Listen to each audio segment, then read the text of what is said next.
Welcome to the Grab the Map podcast, where we don't just look at it, we grab the map. Today, I want to talk to you about a philosophy of mine that has helped me tremendously as I grow my real estate investing business. And remember, I'd love to work with you. If you want to talk to me, head over to our website at grabthemapllc.com or by reaching out to me at email at grabthemap@gmail.com. See, this is where we don't just look at it, we grab the map. I have a philosophy that has helped me where I see a lot of folks could benefit from using this philosophy. And it's been developing over the years, and it's probably going to be the title of a book as I start writing all of that stuff. But seriously, I want you to look at your life. And I want you to look at where you are right now. Why are you listening to this podcast? Why are you trying to develop yourself? Why are you trying to improve your mind? Why are you seeking information? And seriously, I want you to ask yourself, what's been holding you back from taking more risk, more opportunity? I saw an article today in Forbes where they interviewed 21 self-made billionaires, and they asked them 5 things that they wish they had done differently as they started their businesses. And I took away from that article a few things. Number one, a lot of them wished that they had took more opportunities, that they had done more deals, that they had done more business in the areas where they eventually became successful. A lot of them wish that they had spent more time with family and that they had more effectively kept the relationships that were important to them in their life. A lot of them wish they had been bolder in their decision making. They wish they had taken risk that they didn't think that they could accomplish. And when I was reading that article, I was thinking about my own philosophy, and I was thinking about how I could share it with you as someone who listens to my podcast. And a lot of people don't understand some of the risks that I've taken over the last few years to grow a portfolio. And it's been a wild roller coaster ride. I think my wife talked to us about that on a podcast recently, and it has been a wild roller coaster ride. But I often find myself asking this question when I'm deciding whether to take an action that I know will have a positive impact on my business or my portfolio. What's the worst thing that could happen? That's what I want to talk about today. What's the worst thing that could happen if you invest in rental real estate or if you invest in flipping a house? What's the worst thing that could happen if you invest in a business? What's the worst thing that could happen if you do something that you've never done before? Well, let me tell you what the worst thing that could happen is. The worst thing that could happen is that you never take action. The worst thing that could happen is that you absorb the information and you listen to all the podcasts and you read all the books and you watched all the YouTube videos and you made all the social media connections and you went to all of the conferences and you didn't take action.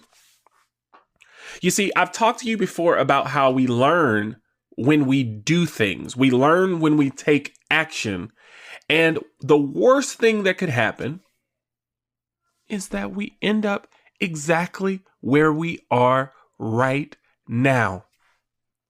You see, I learned a long time ago that things would not always go exactly how I wanted them to go. Whether that be in your personal life with family and friends and partners and all of that, or whether that be in your business life, whether it be in education, we are not in control of everything that happens. I'm recording this podcast in the middle of a pandemic crisis, in the middle of the coronavirus scare, where people are still not back to work in April of 2020. You see, the worst thing that could happen has not happened. And I think that when we really look at the decisions that we make, when we really look at how often we don't make decisions because we're worried about the worst thing that could happen, we end up making the worst decision, which is to leave things exactly where they are.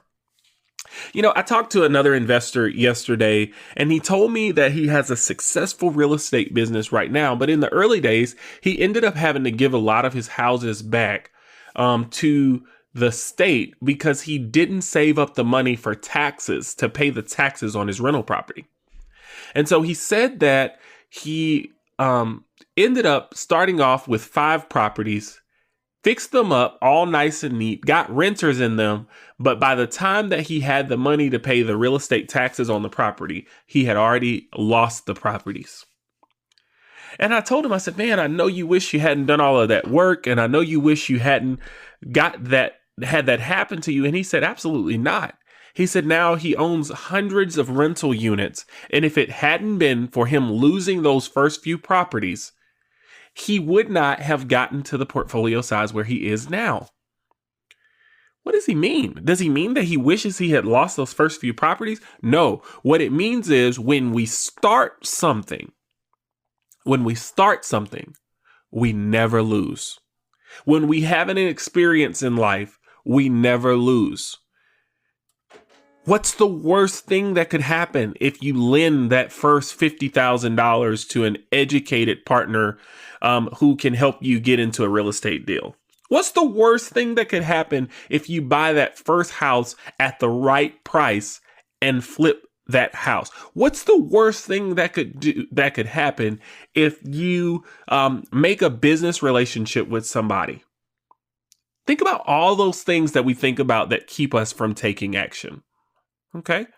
What's the worst thing that could happen? And I thought I would create a list here and just take you through some of the things we say, right? What's the worst thing that could happen if I lose money? I don't want to give anybody any money and not get it back plus some, right? I don't want to lend it to anybody that would lose it. I don't want to buy a house and then have to sell it at a cheaper price. I don't want to have to just drop it out of my wallet on the way to the grocery store. What's the worst thing that could happen if I lose money? You see, there's something interesting about money, and it's all about how we view it, right?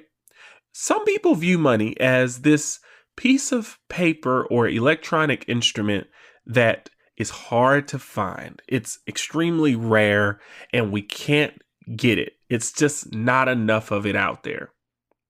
But I'd ask those same people to look at money and ask themselves how often they've been able to obtain new money. Is there ever been a time in your life where you haven't been able to obtain new money? I mean, if you're healthy and you are able to work and you have the mental faculty to put an idea together or to find a job or to interview, has there ever been a time where you haven't been able to find more money? Maybe you haven't made the money that you wanted to make. Maybe it wasn't the amount of money that you thought you were worth. But I ask you, is there ever a time where you didn't come into contact with money that you didn't have before? What's the worst thing that happens if you lose money? Well, the worst thing that happens if you lose money is you have to start over. Let's say I've got $100,000 that it took me 10 years to save, and it was hard and it was painstaking work. And I lose it. I'm back at zero. 10 years of my life are gone. What would you want in exchange for having lost all of that money? For having lost 10 years of that time? Well, number one, you'd want to have experiences that would make you the person that you want to be. You'd want to have learned something that's going to allow you to make even more than that $100,000. You'd want to have learned something where you won't ever do whatever you did that time in order to lose that money. And so am I saying we should be irresponsible? Oh, no, absolutely not. Am I saying we should take bad bets and just throw money around? Absolutely not. We should be responsible with our tools. We should be responsible with our spending. But I want you to think about it. Is it really the end of the world if you lose money? You know, one of my first real estate deals, I bought a house that had been burned up, and I was so excited because I had started to buy rental property, and it was a house that it was so bad. I never even saw the house. It was just I saw the address, and I did a quick Zillow search, and the seller wanted $5,000 for a house, and I saw all the signs of a big, huge deal, and I didn't want to take a chance that somebody else got it first, so I met him at a bank. And we signed the paperwork, a quick claim deed over to me, and I bought a house that had been burned up, and I bought it for $5,000. And when I went inside the house for the first time, you hear all the mistakes in here, right? When I went inside the house, I still had a vision. I had an idea, and I still said, you know what? I'm going to make so much money because I'm going to put this back together. It's going to be awesome. And then I had a contractor come in the house and look at it. And then I had the inspector from the city come in the house and look at it. And after they started looking at it, I realized that I was going to lose money on the house. I was either going to lose money by just quickly getting rid of it and dumping it and giving it to somebody else to worry about, or I was going to lose money with all the time and the energy that was going to have to be put into redoing that house. I wasn't going to have any profit. You know, I lost about $2,000 on that deal because I did end up dumping it to somebody else really quickly and getting rid of it. And I lost $2,000 on that transaction. And at that time in my business, I mean, coming up with $5,000 was extremely difficult. I mean, coming up with $5,000 was like coming up with $1 million now. You know, it's a lot of money still in my business. It's a lot of money to look at it. But, you know, at that time, that was a lot of money. And I lost that money. And I could have said, I don't want to ever do another real estate deal because I was irresponsible. Because I didn't really think that through. I could have said, I'll never do another real estate deal. I'll never read another real estate book or listen to another podcast or talk to another real estate investor. But you could use whatever numbers you want in this scenario. The worst thing that could happen is that I lost money. And I started with less money than I had before I did that deal. You know, I didn't die. I didn't get sick. You know, some of these things are really serious, right? I just lost money. But what I gained is experience. What I gained is knowledge that I should never buy a house that I haven't seen, right? That's part of my deal criteria now. What I gained is knowledge that I should always have a good estimate of the work that's going to be required and the time that work would take before I close on a property. That's a deal criteria that I now have. What I gained is the knowledge that just because something is cheap does not mean it's a good deal. All of those things have gone on to make me more and more money over the years. You know, and this is not the last time that I've lost money. I mean, we've been in business now for going on 4, 5, 6 years. It's 2020. So 5 years.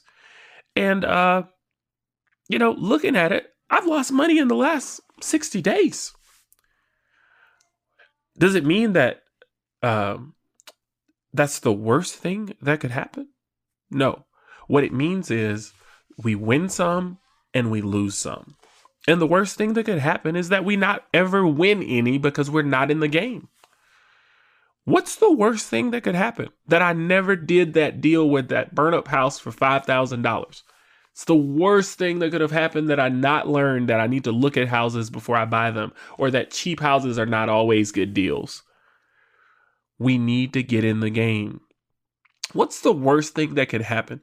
A contractor takes my money and doesn't do what they said they're going to do. Oh, really? Well, that just means that we should change the way that we deal with contractors and change the way that we do business with contractors. I mean, what's the worst thing that could happen if the stock market drops 30% in 4 weeks like it has done here in the United States as of April 2020? I mean, we've got some people that had millions of dollars in their account, and millions of dollars are gone now, and they're still alive. They're still looking at life as an opportunity to do the next deal. You see, I want you to look at this and say, what's the worst thing that could happen if I take that chance that I always wanted to take? If I wanted to start that restaurant, if I wanted to have that child, if I wanted to meet that girl or boy, if I wanted to do something that I've never done before, what's the worst thing that could happen? And I know that we all give different value to different things. I know that the biggest one usually is I don't want to take a chance and lose money. But I want you to remember that an education has value. You know, it doesn't mean that you want to be irresponsible. It doesn't mean that we want to go out and just waste it. But when we try something and we learn from it, and we go out again and we use that knowledge, it usually ends up benefiting us financially, spiritually, business. We benefit from education. So I want to challenge you to look at what's holding you back. Look at something that you've really been hesitant about doing. For me, it's really been about growing my business beyond 200 rental units. I mean, I've thought about it. Like, I want to do it. I know the potential impact I could have on my community as a real estate investor who has more and more cash flow continue to add up. I know the jobs that my company create. I know the giving that I could do to my church. But I'm hesitant because it's bigger than anything I've thought of before. What's the worst thing that could happen if I take that chance? You see, I could always go back to being a landlord of 100 and something rental units. I could always go back to what I'm used to. I could always go back to a W-2 job. I could always go back to things that are the way they are before I did what I wanted to do. So can you. You can always go back to where you are right now. But what will change and what should change is the education that you received after you take that chance. What's the worst thing that could happen if you grab the map? See, this has been an episode of the Grab the Map podcast where we don't just look at it, we grab the map.